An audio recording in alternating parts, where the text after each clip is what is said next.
This is Bold Dominion, an explainer for state politics in a changing Virginia. I'm Nathan Moore. You're a news consumer, maybe even a news junkie.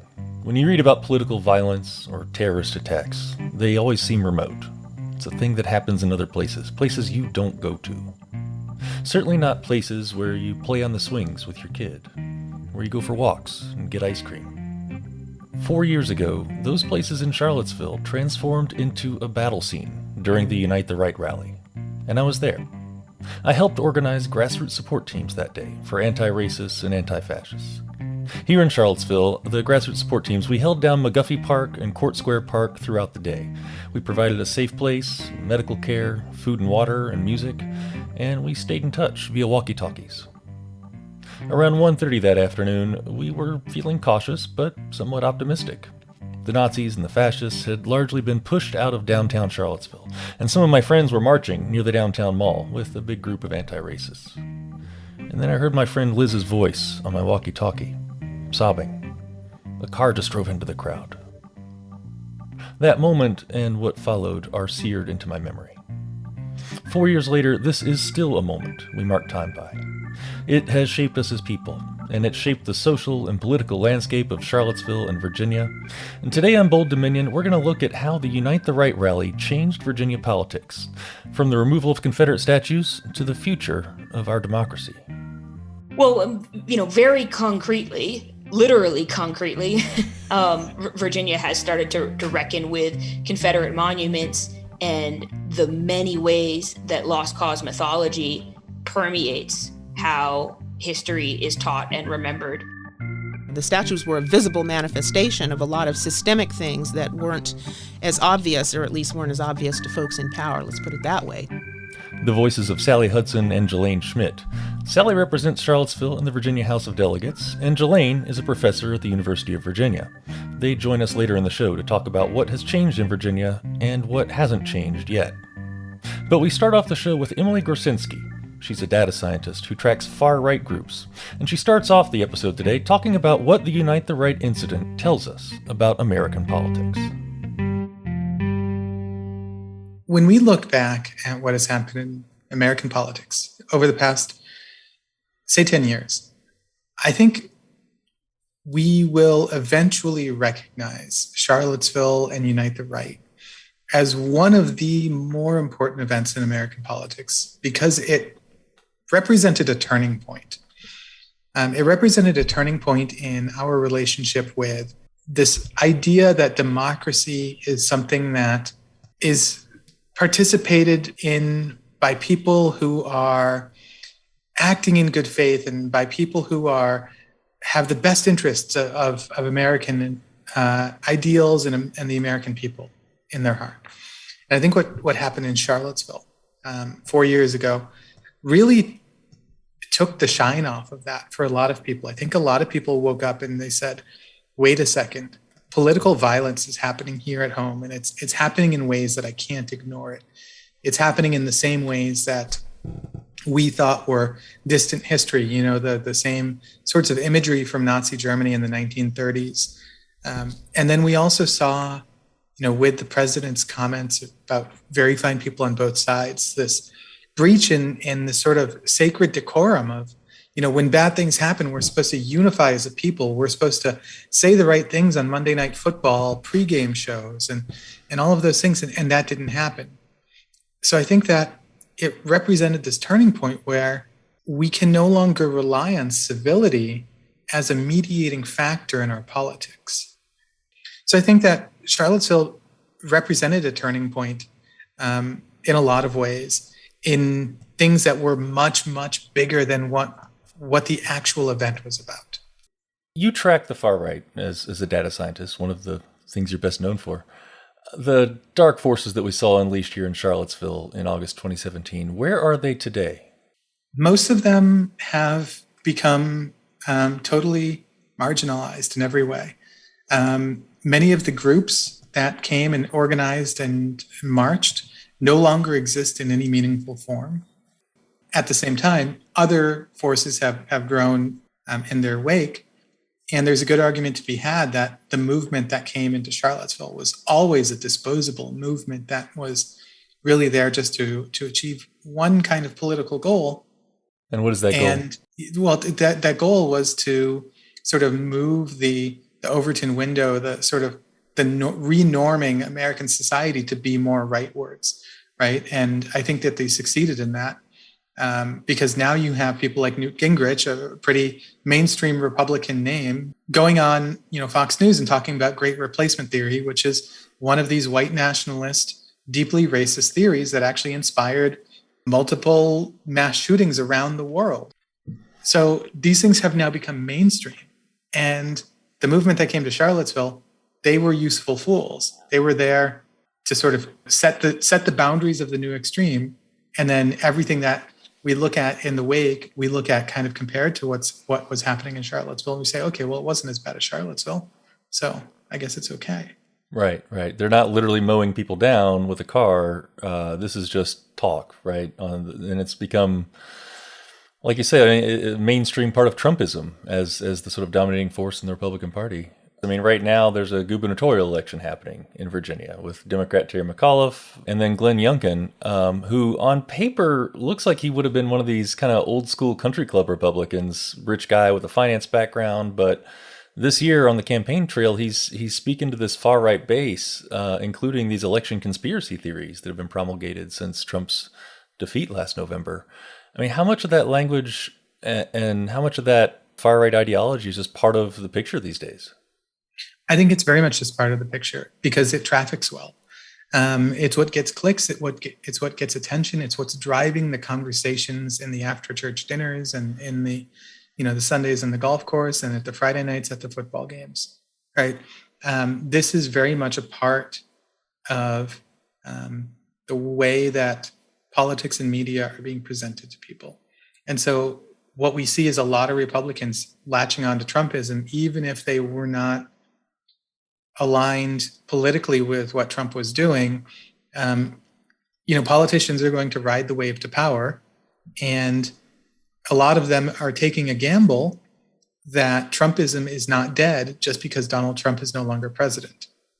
And they're going to use, in fact, some of them are even betting that Donald Trump's loss actually works in their favor because now they can paint themselves as a victim of a grand conspiracy and use that to try to mobilize people to further polarize our society, to create these rifts, and to use that to ride a wave into power.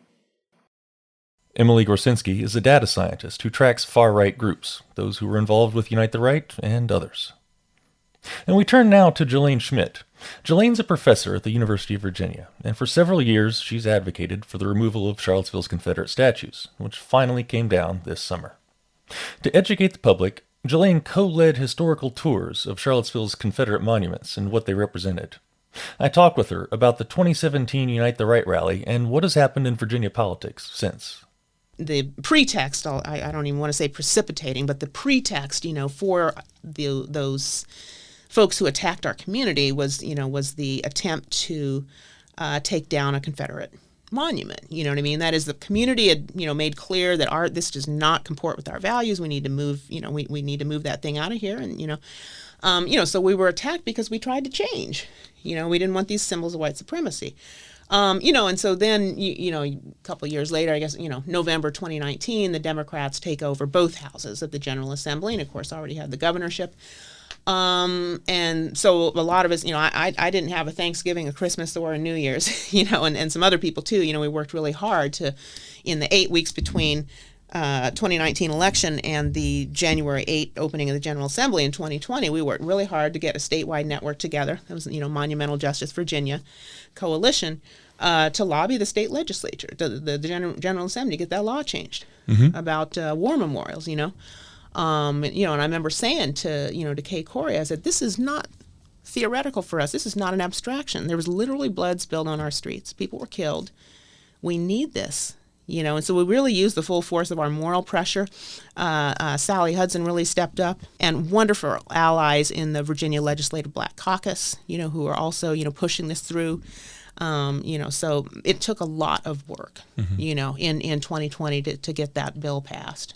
So the monuments around the state, many of them are down. There's still some smaller towns in Southside that have left their Confederate statues up, but a lot of these Confederate memorials have been taken down. They're gone. What's it mean?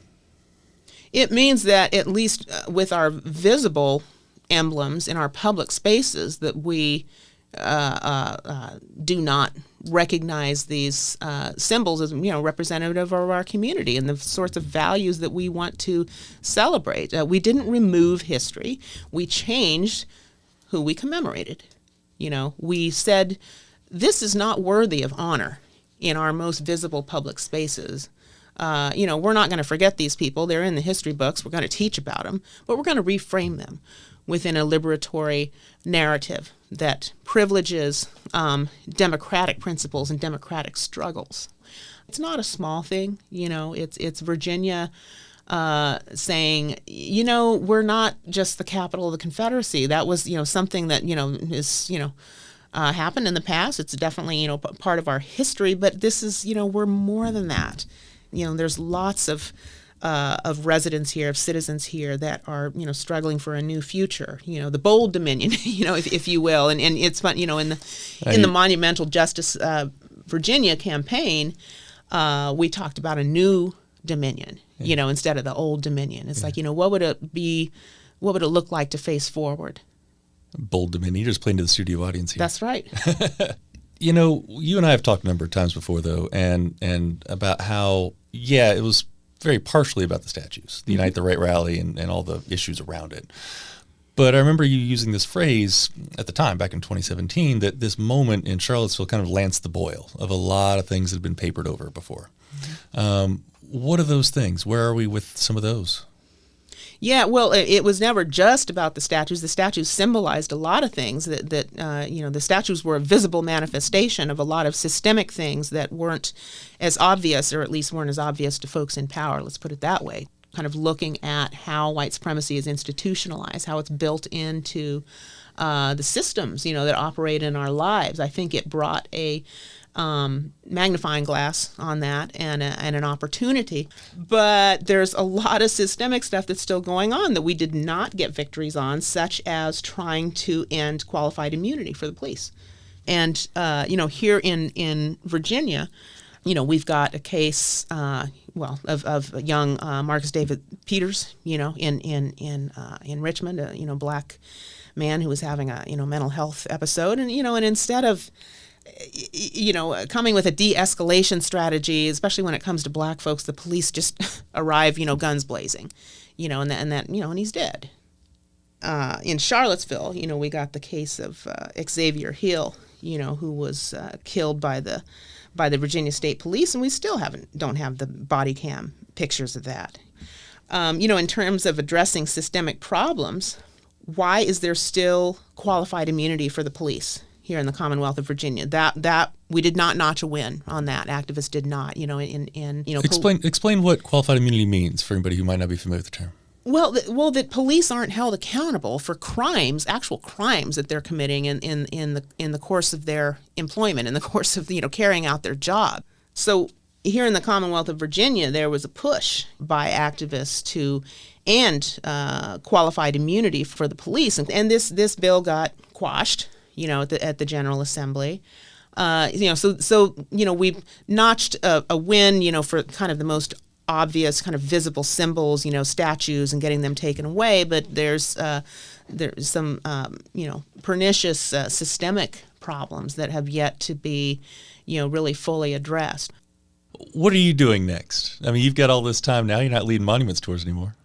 Yeah, well, I mean, what I talk about this, with the people say, "Oh, congratulations! I know you worked so hard on this, and now the monuments, and now you're done, right?" And I, since the monuments are gone, I said, "No, that is the end of the beginning," and again, kind of hearkening back to Zion O'Brien's statement in the park on July the 10th, that now we need to tackle these systemic, structural ways that white supremacy is embedded in our daily life and has, worked perniciously to dispossess, black people of economic power.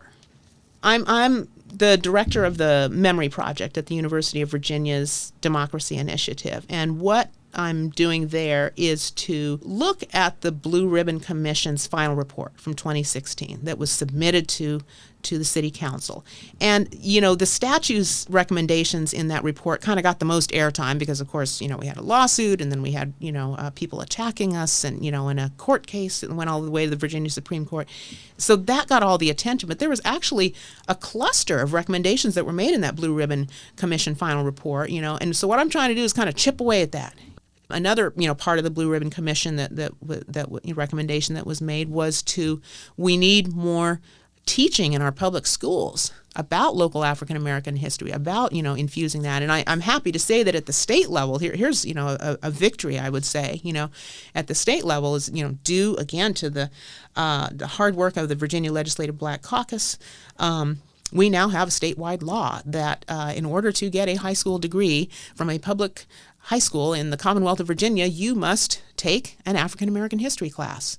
And, that's a wonderful thing. So here's something that the legislature is helping us, is bolstering what we've said at the local level that we want to, so that's a great thing. And so at the Memory Project, we're sponsoring a young adult author, to write stories about our, local Black heroes, in our history, with the aim toward, these being, children's literature, to get these into classrooms, to get these to teachers. There's some teachers here in the public schools in Charlottesville that are just doing such great work and want resources to do that with, and so we're trying to get them these materials, these books, so that they can teach about this, and so, that's another goal. So these are all things that I'm working on that, that were articulated by the community, in the Blue Ribbon Commission process, and I'm, kind of using, what I can contribute, from the Memory Project to, to address these, to try to enact some of these goals. Mm-hmm.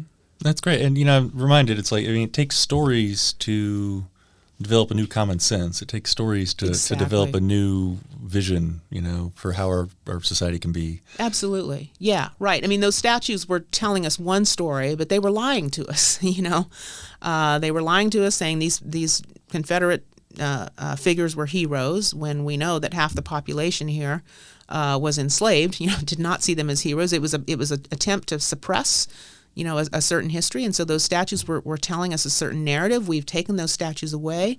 The question keeps getting raised, well, what should go in their place? And, I think we need to really pause on that. It's like, let the ground, literally and figuratively settle, and let's think about this. Let's allow ourselves to take that time to deliberate, let's tell ourselves, let's unearth some of these narratives that haven't got as much attention, and let's start celebrating people that work for freedom.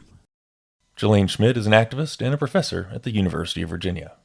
In a moment, we hear from a Virginia lawmaker about what the General Assembly has done and not done since the Unite the Right rally. You're listening to Bold Dominion, a state politics explainer for a changing Virginia. Find us online at bolddominion.org. Have a friend who's trying to get into state politics? Well, tell them about this show, and then subscribe. You can find us on Apple Podcasts, Spotify, and wherever fine podcasts are served up. While you're there, go ahead and leave us a 5-star review. We love those. Bold Dominion is a member of the Virginia Audio Collective, online at virginiaaudio.org.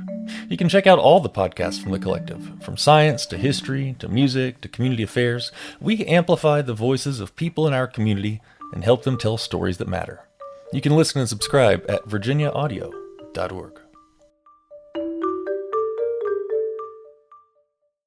Sally Hudson represents Charlottesville in the Virginia House of Delegates. She was elected after the Unite the Right rally, but much of her work in her first term was related to the fallout of that incident. She spoke with me earlier this week via Zoom. What have you seen in the General Assembly as far as how things have changed since Unite the Right? Well, very concretely, literally concretely, Virginia has started to reckon with Confederate monuments and the many ways that lost cause mythology permeates how history is taught and remembered in Virginia. And we have started to strip Confederate monuments and Confederate names from our public spaces, and to have more serious and inclusive conversations about what we really want to celebrate as a public body. And I think it has also, thanks to the credit of a lot of really good organizers, spurred us to understand how those surface level symbolic changes are important, and also just the beginning of a much more gnarly reckoning with the way that structural racism permeates housing and employment and environmental justice and everything else that we do. And so I think what's valuable about reckoning with symbols is that they can be conversation starters. And it's important for us, all of us who are involved in public service and in civic organizing, to make sure that the work doesn't stop there. That every time that we have a conversation about a Robert E. Lee statue, that we connect it to the redlining that still segregates our homes and our schools, or to the pipelines plowing through historically Black communities in Southside Virginia. As long as we continue to build those bridges and make sure that the symbols that catalyze conversations end up getting routed to those deeper historical challenges, then I think we're making the most of that opportunity. Sally, I want to return to a phrase you used earlier about Virginia being kind of at the epicenter of this tug of war happening in our country, between the far right and the sort of values that it stands for, kind of now permeating a lot of Republican rhetoric, and a different vision that's sort of rooted in more liberal democracy. How much can you draw a line from Unite the Right in 2017 in Charlottesville to like those gun rallies at the Capitol in January 2020 to the attempted coup in January 2021? I mean, like how much are those forces tied to one another in the state? I think they're tightly tied. In many cases, they're literally the same people and the same groups. I mean, there were people in the crowds at the Unite the Right rally in Charlottesville who stormed the Capitol 4 years later. And so they're the same people, absolutely. The individuals like Richard Spencer and some of the other leaders from that day in 2017, they're pretty marginalized now. You know, they've gone bankrupt and all the rest, but the values, the ideas, the things they stood for are pretty broadly supported within the entire Republican Party nowadays. You've got, you know, Republican gubernatorial candidate Glenn Youngkin out there pandering to the election conspiracy theory crowd. Where does democracy go in Virginia when that's happening? In the near term, I think we'll see in November whether that plays out for Mr. Youngkin. If Ed Gillespie's election was any indication, it didn't go so well. That trying to lean into that divisive and extremist mold didn't play well for him at the polls. My hope is that the electorate is still awake and energized enough and not to go to sleep. But I think more generally, the question that I think folks on the left have to wrestle with is, what role are we willing to play in fostering some kind of functional conservative movement in the country? Because as long as the only viable outlet for conservative thought is the Republican Party, which, as you said, is completely hijacked and beholden to this extremist wing, then we're going to stay stuck in this tug of war. For me, that's why I am such an active proponent of pluralistic reforms like ranked choice voting, because I think we need an escape valve somewhere for that energy. Because there are a lot of people in Virginia who I think are never just culturally going to get over the hurdle of calling themselves Republicans or Democrats. Like the idea of flipping parties and filling a bubble with a D next to it runs so contrary to what they've been telling themselves for decades, that the outlet for their political energy is going to have to take another name and form. And if we only give them the Democrats they've always known and the Republicans that currently exist, then I think we're going to stay trapped in this two-party tug of war. And so that's why I think that everyone has an interest in encouraging pluralism, because we need to create an outlet for people who may not be able to find themselves all the way to wherever you are, but still need to break hold of the brand of extremism which governs their party. Does that make any sense? It does. It does. Though the framing was funny though, because I'm hearing you say like, "Oh yeah, the left needs to help there be a functional right." I'm like, wait a minute, don't we have enough to do? Real. I get that that's uncomfortable for people on the left. Yeah. But it doesn't matter if the left can keep winning elections 55-45 if the most 10% extreme of the country is a violent threat. If the most 20 to 30% extreme of the country continues to foster a global pandemic. Winning elections is not enough. We all have to take a stake in combating extremism. We all have a stake in a more stable and functional politics in every corner of the political spectrum, because we've seen that a vocal and dangerous minority can hijack the whole country. So how are we going to save democracy and keep Virginia functional and make it work, Sally? Concretely, we're here in August of 2021. Progress in Virginia hinges on Democrats continuing to control the governor's mansion and to win back the House. Everything grinds to a standstill if either of those don't happen. And you don't have to love everything about the Virginia Democratic Party to recognize that pragmatic truth.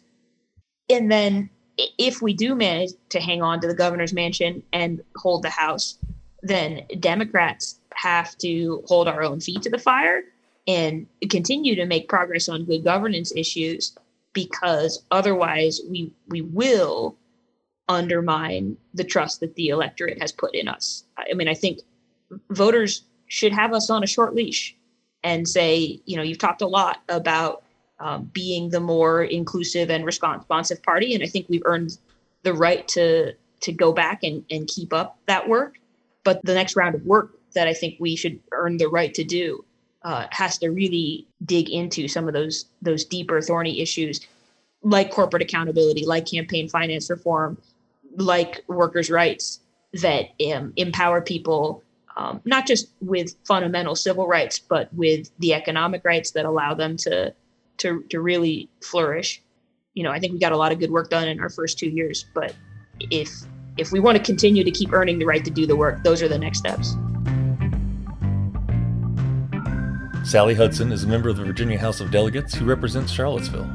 Thanks to her for joining us this week, and also to Emily Gorcenski and Jalane Schmidt. My name's Nathan Moore, and I'm the host of Bold Dominion. You can find us online at bolddominion.org.